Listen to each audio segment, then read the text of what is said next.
Hello दोस्तों, खेसारी भैया का एक और देवी गीत का टीचर आ चुका है। जी हाँ मेरे दोस्तों, आप सभी ने सही सुना। इस गाने का टाइटल है झूलेली मैरिया। जी हाँ मेरे दोस्तों, आप सभी ने सही सुना।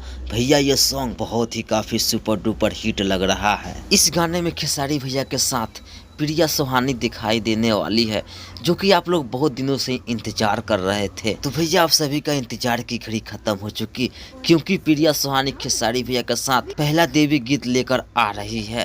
तो आप सभी को जानकारी के लिए मैं बता दूं, 28 सितंबर 2024 सुबह 6:30 पे ये सॉन्ग झूलेली मैरिया आप सभी को देखने को और सुनने को मिलेगा बेस्ट भोजपुरी पे। इस गाने का राइटर है कृष्णा बेदर्दी और संगीत दिए हैं अंजलि सिंह। तो भैया ये अपडेट आप सभी को कैसी लगी हमारे कमेंट बॉक्स में जरूर बताइएगा। तो मिलते हैं न्यू अपडेट के साथ, तब तक के लिए जय हिंद।